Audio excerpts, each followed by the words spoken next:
Welcome back to another episode of Do More with Your Money. On today's episode, I'm joined by Lauryn Williams. Lauryn is a CFP and student loan advisor at Student Loan Planner. To date, Student Loan Planner has consulted on over $1 billion in student debt. Prior to joining the SLP team, Lauryn was a 4-time Olympian athlete and 3-time Olympic medalist. So cool, by the way. Lauryn owns a financial firm called Worth Winning and is the host of the Worth Listening podcast. Lauryn, thank you for coming on and sharing your expertise. Thank you for having me, TJ. I'm so excited to share what I know, especially in a time that's super scary for student loan borrowers. When people are feeling very confused about what's going on and where they can take action. And I think people feel kind of like maybe it's better to sit still and do nothing, but we're going to talk about how you can empower yourself to do something today. Well, I appreciate that. And I think the audience is going to appreciate that because like you said, it's overwhelming to have this debt, on top of you and carrying this around with you. So you want to know what your options are. And so you're the perfect expert to talk about it with. And so basically what I want to start is, well, first, why are you passionate about, helping people manage their student loan debt? I'm passionate about helping people manage their student loan debt because, very long story short, as you mentioned, I was a professional athlete. So I didn't start my journey into adulthood with student loans. I had a scholarship to the University of Miami, but I became a pro athlete, didn't have good financial help via the financial advisor that I hired, was really frustrated, fired him, hired another guy, thought that was going to go better. It didn't. He actually went out of business because they invested a bunch of NFL players' money in a casino. The casino never opened. And so it was just like a really rough start to my financial life as an adult. And I ended up deciding I wanted to figure out how to help people with their finances. So I opened my own financial planning firm called Worth Winning. And the very first young lady that came to me who was not a family member or a friend was a young lady who had $365,000 of student loan debt and about $120,000 of income. And her main plight as she was talking to me was I thought that when you made it to 6 figures, your life was magically going to be different. And she's like, I can barely keep up with life because my student loan payment is so large. And I had no idea how to help her. So as a certified financial planner, we are taught comprehensive planning, taxes, insurance, estate planning, budgeting, debt. But student loan debt was not part of the curriculum at the time that I got my CFP. And so I was like, oh my God, I got a real person that I'm dying to help. I want to, do a great job for my first client. And her biggest question, I know nothing about. So I went down this rabbit hole of research and, started to learn about the student loan system. And I'm like, whoa, this is complicated. How are people able to figure this out? I speak, financial jargonese, if you will. And, the regular person is supposed to be able to figure this out on their own. This is crazy. I don't know why anybody would be able to, how anybody would be able to figure this out. And so my passion grew from, realizing how complicated the system was, deep diving into understanding it to be able to help my clients who were mostly millennials, and just working from there to I felt like it was the thing that was making the biggest difference in their financial lives because they felt so strapped by their student loan debt. Oh, that's an amazing story. And I think that's great. That's a great reason to get into the profession and to actually have meaningful impact on people and millennials, especially who are just starting into their accumulation, phase. And they can't really accumulate, right, if they're worried about paying down their student loans. And so let's figure out the most optimal way to do this, given all the changes and, politics and what's going on. So I guess where I want to start off with this is talk to me a little bit about what are the typical, type of loans that people are having. For example, public service loan forgiveness, aka PSLF. What does that actually mean? What does that look like? What are you seeing? Absolutely. So public service loan forgiveness is a program that comes with 4 requirements. The first one is that you have direct loans, which means if you log in to studentaid.gov and you see the word direct in front of your loans, then you are good to go. The second requirement, and probably actually the more important requirement, is that you work at a nonprofit employer or a government agency. So you can work for the city government, the state government, the federal government. No big deal what kind of employer it is, as long as it is the government. And it doesn't matter what kind of work you do. You could also work for a C3. So any, C3 would also be a relevant piece of the puzzle. And you need to work at least 30 hours per week as a W-2 employee. And so those are the big pieces of the puzzle to make sure that you qualify. And then we get to part 3 is being on an income-driven repayment plan, which I'm sure we'll talk more about in a moment. And last but not least, making 120 qualifying payments. So 120 is the equivalent of 10 years. So people call it, oh, PSLF is the 10-year program. And that's kind of true. But what I like to drive home is the 120 payments, because you could start at, like, let's say the Ronald McDonald House, a 501c3. Do that for a year, decide you don't like it, go to Starbucks. We all know that they are a for-profit organization. So you're not going to be getting any PSLF at that time. And then you're like, oh, this is not super rewarding. I'm going to go work for the VA. Well, that's a government agency and it does count. You've got the 12 from the Ronald McDonald House, and you can continue on with, payment number 13 starting when you start at the VA. So it doesn't need to be consecutive. You're not tied to any one job for 10 years. You just need to continuously have work at a place that qualifies while making those payments. Okay, so you can bounce around and those payments will count as long as it meets that criteria. Exactly.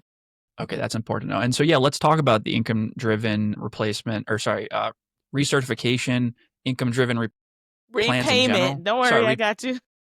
this is why I need you. This is why I exist. It is complicated. There's a lot of acronyms. Yeah, so talk to me about, so what does that mean exactly? So somebody qualifies for this. What exactly does that entail?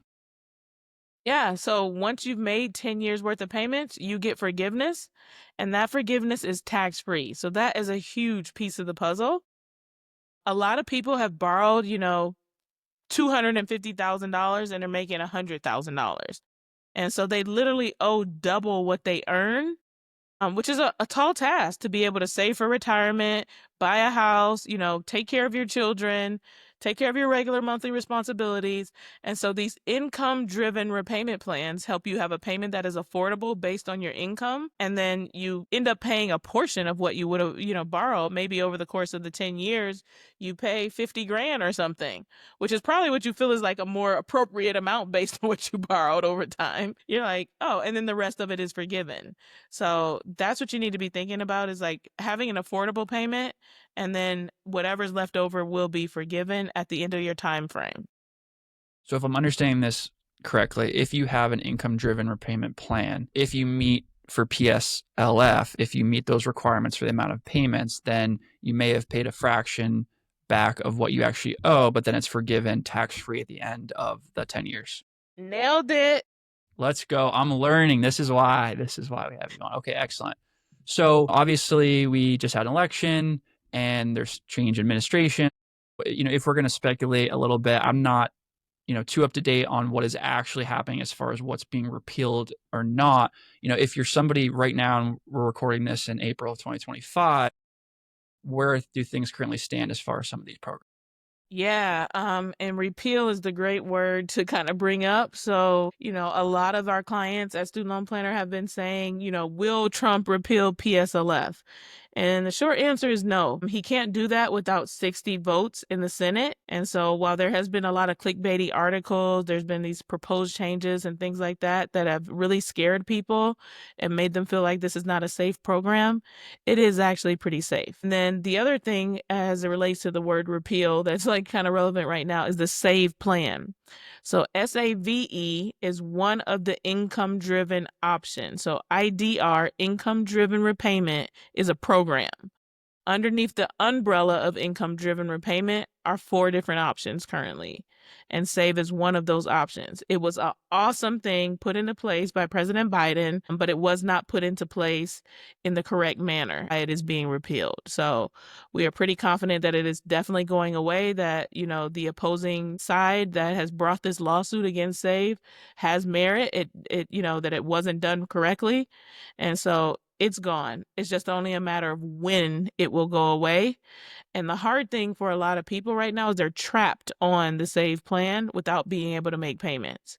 No interest is accruing, but they're also not getting any credit toward that PSLF we were talking about, or toward the regular old forgiveness, because we haven't talked a lot about that yet, but there's forgiveness if you're not going to go for public service, and everybody's just in this like wait and see mode. That's interesting. So remind me, so what, I know SAVE isn't going to be there anymore. What was the difference between SAVE and the PSLF?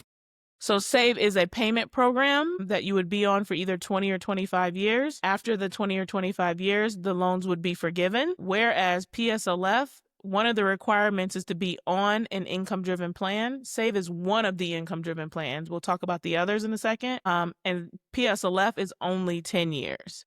So people were getting on SAVE to pursue PSLF because they had a really low payment on SAVE, but they weren't going to do 20 or 25 years if they were going for PSLF. They would have only done 10.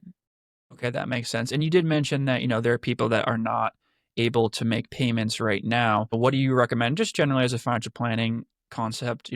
How should they be thinking about, should they be setting that money aside and be ready to use it as like a lump sum, or just to have extra reserves so that they can start making payments once they are back on a payment plan?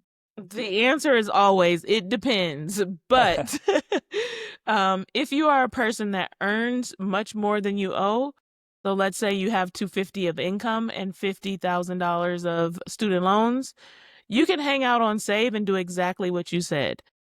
What you would have been paying on that payment plan, put that aside, and when everything finally cuts back on, make a big lump sum, because ultimately you're going to be getting off SAVE and probably trying to refinance for a lower interest rate or something like that. But on the flip side, where most people are is that they owe $250 in student loan debt and they're making maybe $50, but they owe more than they earn is the big piece of the puzzle. You should be trying to get off of SAVE and try to sign up for a different income-driven repayment plan. So let's talk about what those are. There's ICR, income contingent repayment. That's going to be based on 20% of your monthly income. There is IBR, old IBR, that's going to be based on 15% of your income. And then there is a new IBR and a program called Pay. They're both based on 10% of your income. And I say them both at the same time, one, because they're both 10%, but also because they work exactly the same way. So this is where it gets complicated, and this is why I have a job, is like I just told you, IDR is the overarching program. Under the umbrella, we now have SAVE, we have ICR, we have Pay, we have new IBR, and we actually have old IBR. It's Okay. like, what? It's a lot of options. Exactly. They're all tied to your income, but they're all tied to your income a little bit differently. And so to kind of drive home the point about the person who's stuck on a payment plan, you want to get off of SAVE, which is the one that's getting ready to die, and choose one of the other four based on what your personal situation is. Now, I have to say that there is kind of an asterisk by the ICR plan and the PAYE or the Pay plan. Those could also be taken away as a part of this lawsuit related to the SAVE plan. So that leaves us with two. There's four. There's technically four right now today, but there's two that are really stable, and they're IBR, new IBR and old IBR. New IBR is better than old because new has a smaller payment, but it comes with the criteria that you did not borrow before July 1st, 2014. Interesting. Okay, why is that the cutoff date? Just curious. I have no idea what that date, where they came up with it from, but it is the date that goes with the criteria. I do know with the pay as you earn plan, it also has a criteria. It's October 1st of 2007 for that plan. If you borrowed before October 1st of 2007, you can't sign up for Pay. And that's related to when President Obama put the plan in place. So it's basically for new borrowers heading into school, something that he was trying to, the next generation. So I'd imagine 2014's date is similar, but I don't know the exact backstory behind it. Understood. So yeah, it just gets a little bit weird, as you can see, like 5 different plans, four of them on the table, 2 of them maybe not on the table, and then they all work differently. Yikes. Absolutely. So, if I'm looking to select one of these plans, and you mentioned obviously it depends, but like, what am I looking to do? Because now just to be clear, the interest rate that I have on my loans is fixed and is based on when I borrowed, correct? Yes. So it's really just about, because your interest rate's not changing depending on any plan you select, right? It's just about what percentage essentially of your income that you're going to be putting towards it. Exactly. So yeah, your income is going to be how much do I have to pay on a monthly basis? How much can I afford to pay on a monthly basis when you choose one of these plans? What you brought up a really good point about the interest rate being fixed with federal loans. A lot of people want to negotiate with the federal system. They're like, well, why can't I change my interest rate, or what can I do to change it? You cannot do anything. It is exactly as you said. It's based on when you borrowed, and it is a fixed amount. So the good news is that it's not going to be bouncing all over the place. But, the bad news is you might have a 7% interest rate within the federal system. And if you wanted to leave the federal system, you might be able to get like a 5% interest rate. Not the What worst are thing in the world, but you definitely want to think before you leave the federal system. Yeah, talk to me a little bit about that, as far as, like, if you are obviously, I don't think interest rate environment right now is gonna be conducive to most people doing that, but if rates did maybe drop, what are some of the risks of going to a private, refinance? Yeah, great question. So, first, I want to say that refinancing and consolidating are not the same thing. Okay. That's really important in the student loan world because people use those terms kind of interchangeably in other parts of finance, but they are not interchangeable when we're talking student loans. Consolidation is taking all of your federal student loans that you'll see if you log into studentaid.gov. Sometimes people have 20 different loans and squishing them down into two loans. It'll say direct consolidated subsidized and direct consolidated unsubsidized. Those are still federal loans. You'll get the weighted average interest rate of the loans that you squish together, but you'll still have all the benefits of the federal system. Okay. In contrast, refinancing is taking your loans out of the federal system. And that's what we're kind of talking about now. And the risk related to that is that you're putting them with a private company. So SoFi, Earnest, Common Bond. If you're a student loan borrower, you're probably getting junk mail from all of them all the time. They're not scam companies. They're not bad. What they do is they give you a better interest rate than what you would have in the federal system. But the catch is there are no programs. There is just pay your loans back at this better interest rate. So there is no IDR that we're talking about. There is no PSLF. If you pass away, the loans will be tried. They will try to collect on those loans via your estate. One of the cool things about federal student loans is that if you pass away, the loans pass away with you. So you're not leaving that burden behind for other people. If you're going to refinance your loans, you definitely want to think about getting some like term life insurance to kind of cover the cost of that so that it's not diminishing the estate and the wealth that you're trying to leave behind for the people that might be left behind if you pass away. That's a really interesting point, and I was not aware of that, and it's really sad to me that, student loan, right, we can't declare bankruptcy and lose our student loans, right? And so even after you pass away, unfortunately, like you're saying, right, if it's in a private loan, if you have assets, they can come after that. And you're saying that's what the federal, it's forgiven basically after if you were to pass away.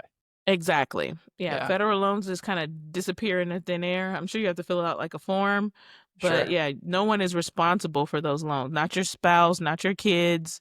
People really worry about that. They Yeah. just go away when they're federal loans. With private though, you got to do some financial planning. I gotta say, just to take a little tangent, like it is sad, like the state of things as far as I feel like a lot of, especially millennials, and I think the younger generations are starting to be more mindful of the return on investment. But the fact that we have so many young people with these massive loans, like again, over their head, and it's like even if you pass away and you refinance, like it's still not gone away in some regards. So I think this is really meaningful, and it's good to get you on and talk about this. Yeah, and I mean, you asked about my passion behind it. Like you said, it feels so good at the end of a consultation for somebody to have clarity on what they should do based on their particular situation because it is ridiculous to your point that, we have a system that is so complex that I have a job.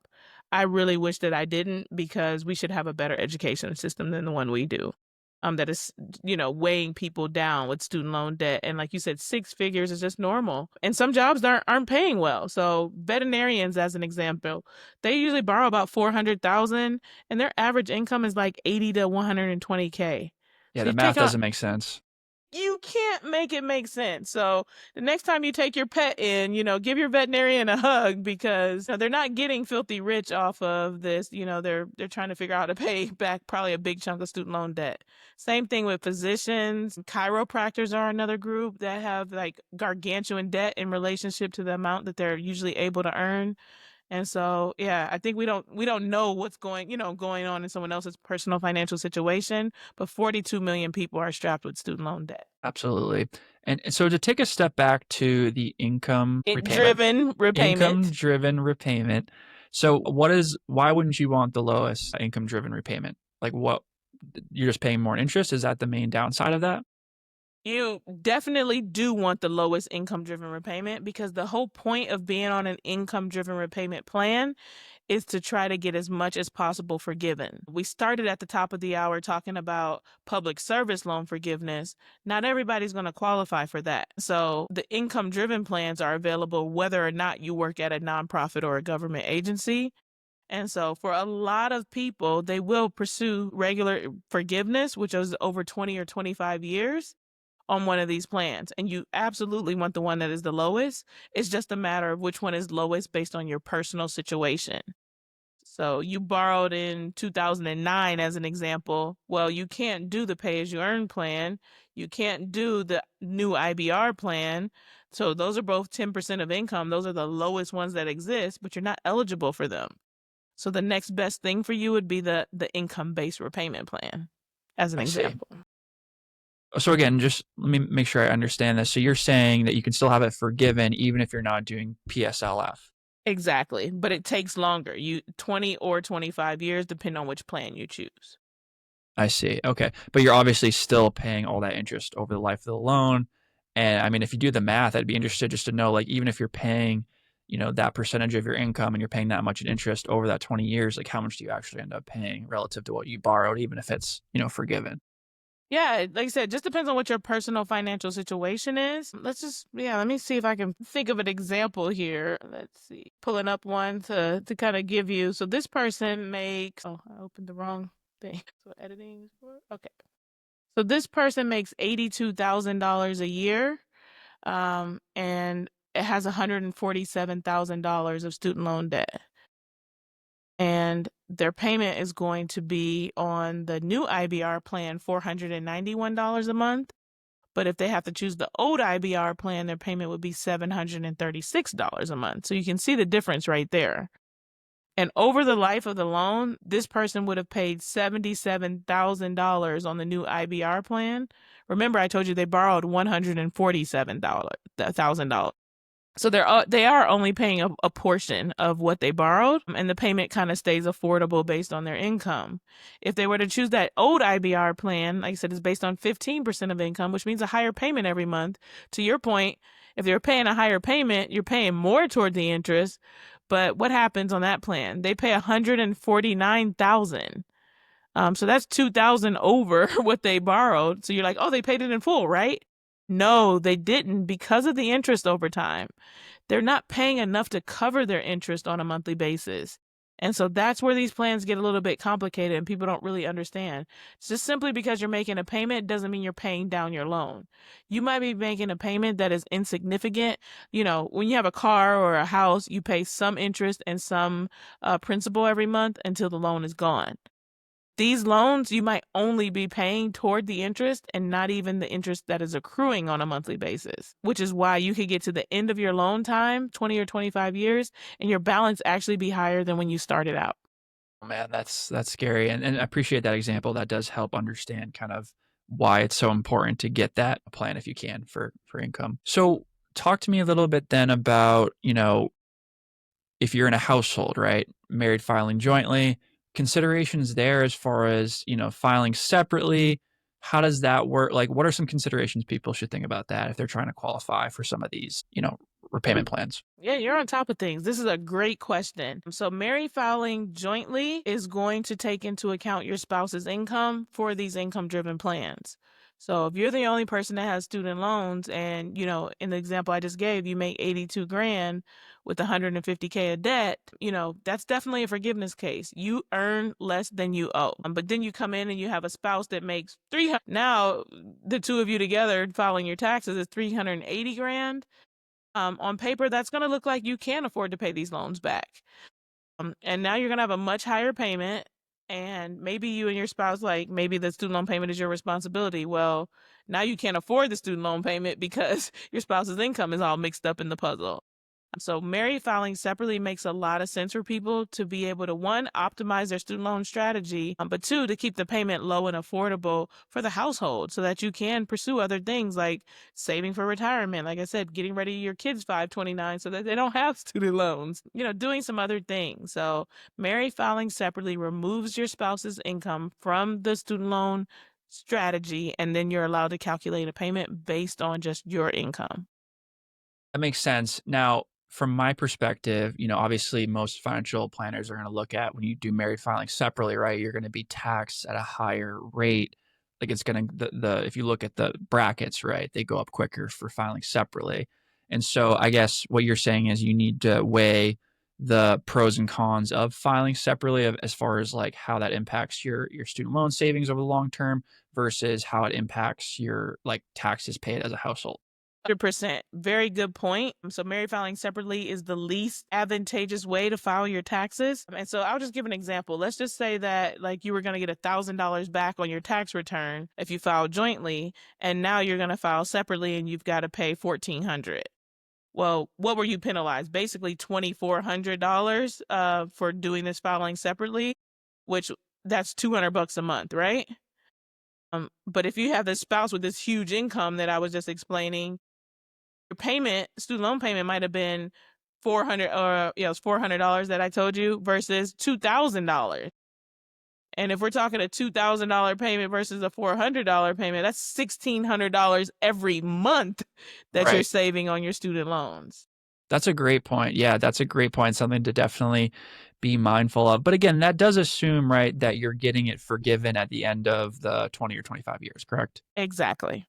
And just to make sure I understand that, there's no qualifications for that. Anybody can do that 20-25 year This is repayment? an anybody thing. Yeah. The Okay. PSLF has the, where do you work commitment criteria, but the IDR, anybody can pursue that. Income driven recertification. Now I'm saying it. Is this in the same, but what is this related to this at all? So yeah, this is the income driven repayment plans. You get on one of those 4 plans that I mentioned, you pursue it for 20 or 25 years. Whatever is left over at the end is forgiven. Now, one thing we haven't talked about, like I said, there's a lot of asterisks that we got to put by these things, is that the forgiveness amount is taxable. So if you were to get forgiveness today, or on April the 3rd, this is the date of this recording, you would not have to pay that tax liability. But if you get that forgiveness on January 15th of 2026, you do have to pay the taxes. Why? Because they made a special rule during COVID, and they said, hey, you don't have to pay the taxes because we've made so many programs that hit the fast forward button on forgiveness for a lot of people. And we know that you probably don't have the money saved. So they've kind of set precedent for other people not to have to pay the taxes. But as the law is written right now, you should be preparing for a tax liability related to the amount that is going to be forgiven. And that could be a lot, right? In some cases, because like you said, they could still have like 50. I mean, depending on the situation, this could be tens of thousands of dollars, right? So then that's gonna then be potentially $10,000+ that you're gonna have to come up with in that year. Exactly. I mean, it could Yeah. be hundreds of thousands of dollars. We have orthodontists that Right. come our way that have $1.2 million of student loan debt. Yeah. That's a Oh, man. real number for some people. Yeah, that's gonna seem like its own issue, but I guess that's just kicking the can down the road a little bit. Yeah, exactly. So imagine the amount that gets forgiven and then having to pay taxes on that forgiven amount. Absolutely. So what areas am I missing here? What am I missing asking as far as like things that people should be aware about as far as these different programs or what they should be thinking about? Yeah, I would say the first thing is, understand your particular situation. Do not do what your friend is doing related to student loans. There are 8 billion people on the planet. Nobody is a duplicate. Even if you're twins, you're a different person than the other. It's the same thing with your financial situation. Do not make your financial plan based on someone else's financial plan. Get something that is customized to your particular situation. So we talked about public service loan forgiveness. Can you do a job that qualifies for 10 years? You don't want to be in a toxic work environment or unhappy or not able to earn in the way that's going to be able to support your family while pursuing public service. One of the income driven plans without any public service forgiveness, that's a little bit longer. We were just talking 10 years. Now we're talking 20 or 25 years is a better fit for you. But your main consideration then is like, do I earn more than I owe or do I owe more than I earn? Generally, when you owe more than you earn is when these IDR plans make sense. And so if you're a high earner in comparison to the amount of student loan debt that you have, you might be one of the people who needs to pay it off. And I know it doesn't feel good. It's not something that's fun to do, but just getting your budget together and understanding like let me tackle this and get this off my plate so I can move on with life might be your best option. But you got to decide what is right for you. I think is a key piece of this puzzle. No, that makes a ton of sense, and obviously that is our motto as financial planners, right? It depends, and understand your unique numbers. I guess like so, if I understand this correctly, let's say you are a physician and you make I don't know $300,000 or $400,000 a year, but you have $300,000 or $400,000 in student loan debt. You're saying that's a situation where it may make sense to pay it down like at an expedited rate because you're going to end up paying more interest. You're not going to like the whole forgiveness thing isn't going to work out in your favor as well. Exactly. 1-to-1 is when you hit the kind of it depends ratio. So you got 300,000 of debt and you got 300,000 of income. You might be able to pursue forgiveness. It depends on when you start it. It depends on what you're putting into your retirement plans to kind of lower your income on paper. But generally, that's when you would start to look at like, are these income driven plans going to make sense for me for the long run, or do I just need to figure out how to pay it back? And like I said, that's probably one of the more painful situations. Like you're a great earner, but also it's like 300,000 is not easy to pay off in No, it's not. anybody's situation. That's a pretty big payment, and you also, like you said, might have a mortgage or other things to take care of. So yeah, that's exactly what I'm saying. Is like less than if you earn less than you owe, so you make 50 grand and you owe 250, forgiveness, easy peasy. If it's 1-to-1, 300K to earned and 300K, it depends. And then if it gets, you start to earn double what you owe, so you make 250 and you owe 50, then it's a kind of a clear cut. You need to be looking for the best way to pay it back aggressively and get it off your plate. Absolutely. And then maybe in that situation, it could make more sense to just refinance to a lower rate, even if it's private, right? Then those considerations as well. Exactly. Is there any more, programs that we didn't talk about that are definitely going away with the administration change or things that we didn't talk about? Yeah, well, I think the one thing that we probably should talk about is like I said, save is a plan. We talked about it on the front end. That's a big deal that people are trapped on.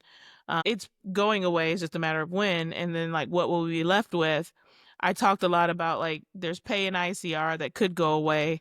Then there's new and old IBR that could be options. New and old IBR are the most stable right now options for you to choose. So if you're like, this has been a really rough ride for me, I'm tired of being on this roller coaster, you want to choose new or old IBR based on what you're eligible for, because those are written into statute. It would literally take an act of Congress to get them out as payment plans. The income driven plans are now open to be signed up for, although they are not processing those payments right now. So if you're on Save and you want to get off, you can go to studentaid.gov/IDR and sign up for some other payment plan. That way you're at least in line to be able to get on a new payment plan when they do start processing these forms. So you absolutely want to be thinking about that. And then, like I said, people are asking also like, should I stay on a Save forbearance? I think we covered that. Not unless you're one of those people that's a high earner. And then the other big question people have been asking a lot this year, because they've kicked the recertification date out. So I'll pause for a second and talk about what recertification is, because Yes, that's a whole nother thing, right? Recertification happens every 12 months on these income driven plans. So you choose IBR as an example. You have a $400 payment. 12 months from now, they're going to say, hey, give me your income again so that we can update your payment. Income has gone up, payment gone up. Income gone down, payment goes down. So that's good because that helps the borrower out if your income gets lowered. However, during all this crazy COVID time and now we're having the save injunction time, they've just been kicking the can down the road for recertification. There are people who have not changed their payment plan since 2018, or their payment amount. They have not had to recertify since that time. And so you can imagine when payments finally do kick in, which is now February of 2026, when they're going to start asking for new income information, I see.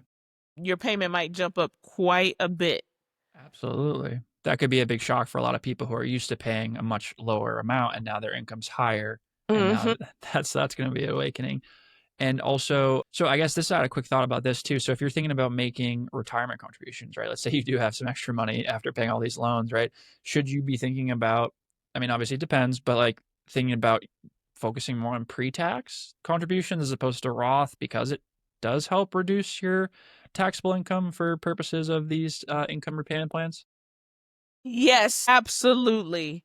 So you want to reduce your adjusted gross income as much as possible in order to get the lowest payment possible. And so when I say the lowest payment possible, like I said, every 12 months they're going to ask you for your income. So right now is a great time to start saving for retirement. If you're like, oh, these student loans are holding me back, I can't do it. Actually, saving for retirement will lower your student loan payment and make you optimize your student loan scenario even better. You want to use a pre-tax retirement account. So to TJ's point, that's a 403B, that's a 4K, a 457 plan, a traditional IRA. Anything that has the word Roth in front of it is not your friend as it relates to lowering your income for the purposes of student loans. So that's where talking to a financial planner is going to be really important to understand, because Roth is it's all the rave right now. It's Right. it's very trendy and it's not a bad thing, but maybe you get a better return on your investment because you're a student loan borrower, because you're still saving for retirement, you're saving money on taxes, and you're saving money on student loans by doing the traditional route or the pre-tax route. Yeah, 100%. And, not to go down a whole different rabbit hole, but, I think a lot about that as far as like these different buckets of money we have, right? When you have pre-tax money, right, it's not taxed yet. So your Roth money is worth more. And so it is good to look for opportunities to build that Roth money. But if you are in one of these situations, like you're getting by using the pre-tax account, you're reducing your taxable income. So you're going to save in taxes in the current year. But then, like you said, you're also going to reduce potentially your student loan payment, which is also going to have ramifications as well. And so, yeah, these are the kind of things where, like you said, it really makes sense to think through your, specific situation, not do what your peers are doing or what you kind of just read on the internet or whatever, like actually work with a professional and go through these things and see what makes the most sense. Yeah, the investment in the professional could be a return in and of itself, because trying to do this on your own and making a mistake could be incredibly costly. Absolutely. Absolutely. Is there any, you've given so much information. Thank you again. This has been great. Any key message that you want to leave the audience with or any kind of things that they should be thinking about?